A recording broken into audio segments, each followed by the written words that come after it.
Londres, 4 de julio de 2011. Una unidad táctica irrumpe en un piso humilde del sureste de la ciudad. No hay violencia, no hay resistencia. Solo un adolescente en pijama que parece recién despertado. Tiene 16 años. Su nombre, Mustafa al-Bassam. No parece peligroso. No parece capaz de lo que lo acusan. Pero detrás de esa pantalla, bajo el alias T-Flow, este niño acaba de hacer lo imposible: tumbar el sitio web de la CIA. Sony, Nintendo, PBS, Fox, el FBI, todos cayeron ante él y 5 adolescentes más. Y lo hicieron solo por las risas. En apenas 50 días, un grupo llamado Lulzsec puso de rodillas a las agencias más poderosas del mundo. Y en el corazón de ese caos estaba él, el más joven, el más talentoso, el que logró lo que expertos creían imposible. Esta es la historia de cómo un niño de 16 años desató el infierno digital. Esta es la historia de T-Flow. Bagdad, 1995. Mustafa nace en plena guerra, rodeado de caos. A los 6 años, su familia huye a Londres buscando una vida mejor. Se instalan en el sureste de la ciudad, lejos de las luces brillantes, en un barrio donde los sueños son baratos y las oportunidades escasas. A los 8 años, su padre le regala un ordenador viejo. Para la mayoría de los niños habría sido un juguete. Para Mustafa fue una puerta a otro universo. Al principio, como cualquier niño, jugaba videojuegos, pero pronto comenzó a hacerse preguntas diferentes. ¿Cómo funcionan estos juegos? ¿Qué hay detrás de la pantalla? ¿Puedo yo crear esto? Comenzó a devorar información, algoritmos, códigos, análisis de datos. Con 8 años construía sus propios sitios web usando Microsoft FrontPage, escribiendo líneas de código como si fueran su lengua materna. ¿Cómo un niño de 8 años logra esto? Simplemente tenía un don. Un cerebro que entendía los sistemas digitales de forma intuitiva, casi sobrenatural. Pero su curiosidad pronto tomaría un giro más oscuro. Ya no le bastaba con construir. Quería entender cómo romper las cosas. La escena es casi cómica. Mustafa está en su habitación haciendo deberes de matemáticas. Necesita una calculadora, pero no tiene una a mano.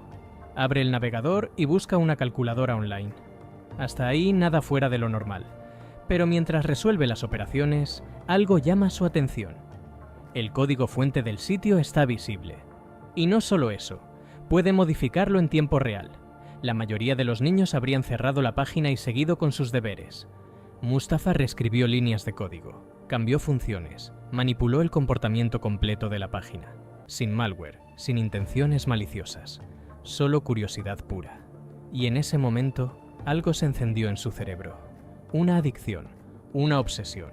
Desde ese día, Mustafa pasaba horas frente al ordenador, no jugando, no viendo videos, hackeando, páginas locales, foros mal protegidos. Todo lo que tuviera una vulnerabilidad era su campo de experimentación. Su habilidad crecía a una velocidad alarmante. Era autodidacta, metódico y completamente obsesionado. Y entonces llegó su primer gran golpe, el servidor de su propio colegio. Un sistema supuestamente cerrado, protegido. Para Mustafa fue solo cuestión de tiempo. Una vez dentro, no solo accedió a información académica, nóminas, salarios, datos administrativos, información privada de profesores y directivos. Todo. Tenía 13 años. Pero hackear webs pequeñas ya no era suficiente. Mustafa necesitaba más. Un desafío real. Algo que lo pusiera a prueba de verdad. Así que se lanzó al corazón oscuro de Internet. Los foros underground. Comunidades secretas, salas de chat cifradas, lugares donde los hackers reales compartían herramientas, exploits y secretos que podían destruir empresas enteras. Ahí estaban los nombres más temidos del mundo digital. Crackers que habían tumbado bancos, hackers que habían robado millones, leyendas vivientes del cibercrimen. Bastaron unos días para que Mustafa se diera cuenta de algo. Era mejor que la mayoría de ellos. Más rápido, más preciso, más creativo. Con solo 13 años superaba a hackers que le doblaban o triplicaban la edad, y entonces encontró un artículo que cambiaría su vida para siempre: la operación Payback de Anonymous. Corría 2010. Wikileaks acababa de publicar más de 250.000 documentos clasificados del gobierno de Estados Unidos. El gobierno los declaró enemigo público. Mastercard y Visa bloquearon todas las donaciones a Wikileaks, intentando asfixiarlos económicamente. Anonymous contraatacó. Tumbaron los sitios de Mastercard y Visa en ataques coordinados masivos. El FBI respondió con redadas, arrestos, persecuciones internacionales. Mustafa lo vio todo desde su habitación en Londres y quería formar parte de esa guerra. Con 15 años, Mustafa se sumergió en Anonymous y pronto participaría en una de las operaciones más épicas del colectivo: derribar un gobierno. Diciembre de 2010. Túnez explota. El pueblo tunecino se levanta contra Ben Ali, un dictador que los había oprimido durante décadas. El régimen controlaba Internet, censuraba medios, aplastaba cualquier disidencia. Desde las sombras, Anonymous respondió. Hackearon sitios oficiales, filtraron documentos comprometedores, distribuyeron software que permitía a los tunecinos navegar de forma anónima y segura. Poco después, Ben Ali huyó a Arabia Saudita. El dictador había caído, y Mustafa lo vio con sus propios ojos. Unas líneas de código podían cambiar el mundo real. Podían derribar tiranos, podían liberar naciones. Fue embriagador, adictivo, peligroso. Pero Anonymous era demasiado grande, demasiado caótico, demasiado serio. Había reglas no escritas, ideología, un sentido de justicia que algunos encontraban aburrido. Y entonces surgió algo diferente, algo más oscuro. Mayo de 2011. 6 hackers deciden separarse.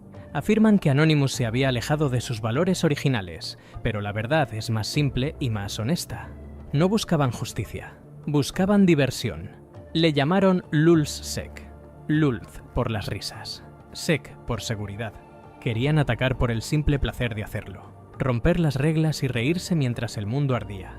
Eran 6 miembros fundadores, y entre ellos destacaba uno, el más joven, el más brillante, Mustafa Al-Bassam. 16 años, alias Flow. Lo que comenzó como hackeos por diversión pronto se convirtió en algo mucho más serio, una guerra abierta contra las mayores corporaciones y agencias del mundo. LulzSec lanzó la Operación Antisec, una ola de ataques cibernéticos contra gobiernos y organizaciones para exponer información clasificada. Y con cada ataque la cosa se volvía más extrema. Su primer objetivo, humillar al FBI. Pero no lo atacaron directamente, fueron más inteligentes. Atacaron a HB Gary Federal, una empresa de ciberseguridad contratada por el FBI para rastrear y desmantelar redes de hackers. En 2011, Aaron Barr, CEO de HB Gary, cometió un error fatal. Declaró públicamente que sabía las identidades de los miembros de LulzSec, que los iba a exponer. Fue una provocación. LulzSec respondió con todo. Lanzaron un ataque masivo contra los servidores de HB Gary, buscando agujeros en su seguridad. Y Mustafa encontró el punto débil más patético de todos, el propio Aaron Barr. Su contraseña era ridículamente simple. Filtraron más de 70.000 correos electrónicos confidenciales, emails internos, contratos secretos, conversaciones privadas, todo expuesto públicamente. La carrera de Aaron Barr quedó destruida, una empresa de ciberseguridad que no podía protegerse a sí misma. Para LulzSec era un juego, y la operación Antisec apenas estaba comenzando. El siguiente objetivo estaba directamente ligado al corazón del sistema de seguridad estadounidense, Infraguard. Infraguard era una organización respaldada por el FBI que servía de puente entre el gobierno y el sector privado, una red que ayudaba al FBI a compartir información de forma segura con empresas clave. En 2011 el presidente Barack Obama declaró la guerra contra los cibercriminales. LulzSec fue marcado como uno de los principales grupos enemigos. El FBI estaba decidido a acabar con ello. La respuesta de LulzSec: bromas. En una de las más audaces, llamaron al FBI haciéndose pasar por el presidente Obama. Pero el juego se volvió serio. Hackearon Infraguard y dejaron un mensaje dentro. Dejadlo fluir, estúpidos acorazados del FBI. Luego accedieron a las contraseñas de los miembros de Infraguard. Uno en particular les interesó: Karim Hijazi, un hacker de sombrero blanco que trabajaba legalmente para Infraguard y el FBI. LulzSec lo amenazó: paga o filtramos tu información. Karim se negó, los expuso públicamente. Fue un error, porque esa provocación los llevó hacia su presa más ambiciosa, la Agencia Central de Inteligencia. El 15 de junio de 2011, LulzSec lanzó un ataque DDoS masivo contra CIA.gov.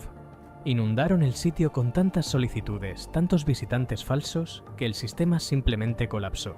Pero no solo cayó el sitio web, las bases de datos internas también se desconectaron. Durante 4 horas, la CIA estuvo completamente fuera de línea. Las noticias se expandieron como pólvora. Fue una vergüenza pública para el gobierno de Estados Unidos. Y entonces LulzSec publicó un tuit que quedaría para la historia. Tango down. CIA.gov. For the Lulz. Cayó CIA.gov. Solo por las risas. Mustafa al-Bassam, con 16 años, había logrado lo imposible. Pero lo que nadie sabía era que había un traidor entre ellos. Héctor Xavier Monsegur, conocido como Sabu, era uno de los 6 miembros fundadores. Su historia era similar a la de Mustafa. Nació en Puerto Rico cuando su padre tenía solo 16 años. Se mudaron a Nueva York buscando una vida mejor, pero el dinero escaseaba. Héctor empezó a hackear bancos y empresas hasta que encontró su pasión en Anonymous. Luego fundó LulzSec con los otros 5. Pero todo cambió cuando el FBI tocó su puerta. Sabu fue arrestado. Y el FBI le dio un ultimátum brutal. Colabora con nosotros o pudres en la cárcel durante décadas. Sabu eligió la traición. Se convirtió en informante del FBI. Su misión: recopilar datos, chats, evidencia de todos los miembros de LulzSec. Durante meses fue una rata, entregando a sus amigos uno por uno. Y entonces llegó el momento final. 4 de julio de 2011. Mustafa está en su habitación jugando videojuegos. Escucha un golpe en la puerta. Brutal, autoritario. Una unidad especial de la policía británica irrumpe. Gritos, órdenes, confusión. Mustafa es sacado en pijama, esposado, llevado. El reinado de Flow había terminado. El interrogatorio duró horas. Mustafa fue acusado de 84 delitos. Conspiración, acceso no autorizado, daños masivos a infraestructura crítica. Enfrentaba décadas de prisión. Pero Mustafa no habló. Durante 24 horas permaneció en silencio. La policía se vio obligada a dejarlo ir temporalmente. No fue libertad. Fue una pausa antes de la tormenta. Mayo de 2013. El juicio. Mustafa se encuentra por primera vez cara a cara con otros 3 miembros de LulzSec. Todos terminaron declarándose culpables. Pero la defensa logró algo extraordinario. De los 84 cargos originales, solo pudieron probar 2 con evidencia sólida. La sentencia llegó: 20 meses suspendidos y 320 horas de trabajo comunitario, sin prisión. Una segunda oportunidad que muy pocos reciben. Como parte de su condena, Mustafa quedó bajo estrictas condiciones. Cada vez que quisiera comprar o deshacerse de un ordenador, debía informar a la policía. No podía borrar su historial de navegación nunca. Y cumplió sus 320 horas trabajando en una tienda de ropa sin fines de lucro que vendía ropa para personas sordas y ciegas. LulzSec había llegado a su fin. Lo fácil habría sido desaparecer. Cambiar de identidad, mudarse, olvidar. Mustafa hizo lo opuesto. Obtuvo un doctorado en la Universidad de Londres, especializándose en seguridad informática. No escondió su pasado. Lo convirtió en su carta de presentación. En 2021 fundó Celestia Labs, una empresa que utiliza tecnología blockchain para brindar seguridad web. La misma tecnología que usó para destruir, ahora la usa para proteger. Forbes lo incluyó en su lista de los 30 principales emprendedores tecnológicos menores de 30 años. Hoy asesora a empresas y gobiernos sobre cómo fortalecer su ciberseguridad. Las mismas agencias que lo persiguieron ahora lo consultan como experto. Su patrimonio neto se estima entre 5 y 10 millones de dólares. El niño que hackeó a la CIA se convirtió en multimillonario protegiendo al mundo de hackers como él. Entonces, ¿qué fue Mustafa al-Bassam? ¿Héroe o villano? La respuesta no es simple. Expuso vulnerabilidades que agencias enteras ignoraban.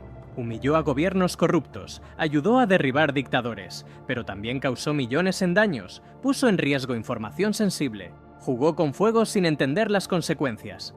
Al final, su historia es una advertencia. El talento sin dirección es una bomba de tiempo.